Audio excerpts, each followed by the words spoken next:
हिंदुस्तान में नहीं बल्कि पूरे विश्व में मानवता का संदेश देने वाले, मैत्री, करुणा, समता और न्याय की बात करने वाले और पूरे विश्व में एक मध्यम मार्ग प्रशस्त करने वाले और कहा कि अब दीपो भवो, अपना प्रकाश स्वयं बनो, इस बात का सिद्धांत का प्रतिपादन करने वाले महान कारुणिक भगवान गौतम बुद्ध को मैं इस मंच के माध्यम से मैं बारंबार नमन करता हूं, उन्हें प्रणाम करता हूं और आप सबको नमो बुद्धाय कहता हूं। साथियों, वक्ताओं ने इस मंच के माध्यम से अपनी बात को रखने का काम किया। सभी लोगों ने इस बात को कहा कि किस तरीके से भारतीय जनता पार्टी की वर्तमान की जो सरकार है, चाहे वह केंद्र की सरकार हो या उत्तर प्रदेश की सरकार हो, जब से ये बनी है तब से लेकर के इस मुल्क का एक एक व्यक्ति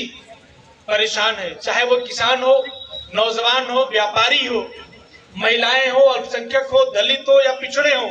चाहे समाज का कोई ऐसा व्यक्ति नहीं है जो आज इनकी सरकार की गलत नीतियों के कारण परेशान नहीं हो। इंडिया गठबंधन और माननीय राष्ट्रीय अध्यक्ष जी के जो चुनावी जनसभाओं में जो अपार जन समर्थन मिल रहा है, उसके माध्यम से एक बात तो साबित हो गई है कि आप सबने एक बीड़ा उठा करके भारतीय जनता पार्टी की ताबूत में अंतिम कील ठोकने का काम उत्तर प्रदेश ने कर लिया है।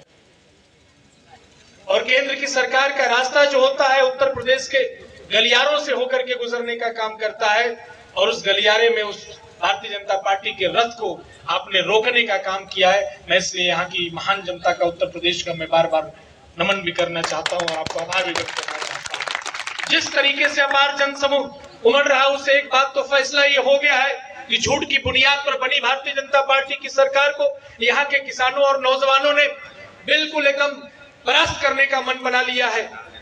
और 1 जून की जो तारीख है वो कोई मामूली तारीख नहीं है।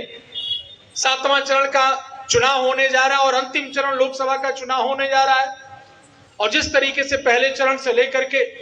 5वें चरण के विगत चुनाव में आपने जो हौसला दिखाया है, पश्चिम से लेकर के और दक्षिण भारत से लेकर के भारतीय जनता पार्टी की नींद उड़ी हुई है। जबरदस्ती गाड़ियों में, सरकारी गाड़ियों में भर करके, जैसा कि आज आपने देखा होगा कि अमित शाह की रैली अंबेडकर नगर में हो रही थी, खुलेआम आचार संहिता का उल्लंघन करने वाले ये लोग सरकारी रोडवेज बसों में जबरदस्ती लोगों को भर करके अमित शाह की रैली में पहुंचाने का काम कर रहे थे। एक तरफ किसान नौजवानों की बात करने वाले हमारे नेता हरदिल अजीज, आदरणीय राष्ट्रीय अध्यक्ष समाजवादी पार्टी की रैली में तमाम ऐसे लोग जाने का काम कर रहे हैं और वो उत्साह इस बात को बता रहा है कि अब परिवर्तन से कोई रोक नहीं सकता है। किसानों ने और नौजवानों और महिलाओं ने और बैकवर्डों ने मन बना लिया है कि सातताई और अत्याचारी और बेईमान सरकार को, झूठ फरेब के नींव पर बनी सरकार को बदलना है। और साथियों, ये व्यवस्था परिवर्तन करना पड़ेगा, तभी जाकर के हमारे और आपके हक बच सकते हैं। इस देश का लोकतंत्र और संविधान बचाया जा सकता है। मैं विशेष तौर से, चूंकि मंच पर बड़े नेता बैठे हैं, ज्यादा बोलना भी नहीं चाहता हूं, लेकिन अपने समाज के लोगों से मैं जरूर अपील करना चाहता हूं कि साथियों, आपकी रगों में आप मानते हो कि भगवान बुद्ध हमारे वंशज हैं, सम्राट अशोक चंद्रगुप्त मौर्य हमारे वंशज हैं, महात्मा फुले हमारे वंशज हैं। यदि इनके विचारों को बचाना है और संविधान जो बाबा साहब डॉक्टर भीमराव अम्बेडकर ने जो समता, न्याय, बंधुत्व, मैत्री, करुणा और न्याय पर आधारित जो संविधान दिया था, जो आपके महापुरुषों के विचारों का एक संविधान था, उस संविधान को मटियामेट करने का काम है भारतीय जनता पार्टी के लोग करने का काम कर। इसलिए साथियों, अपने घरों से निकलो और जवाब दो भारतीय जनता पार्टी को कि हम ईंट का जवाब पत्थर से देना चाहते हैं। और जब समाज ने जब अंगड़ाई लेने का काम किया है, हिंदुस्तान में परिवर्तन करने का काम किया है। इसलिए साथियों, मैं समाज के लोगों से कहना चाहता हूं कि 2600 साल पहले यदि कोई युवक अपने घर से बाहर निकला था तो महात्मा बुद्ध बन करके पूरे विश्व को एक नई दिशा देने का काम किया था।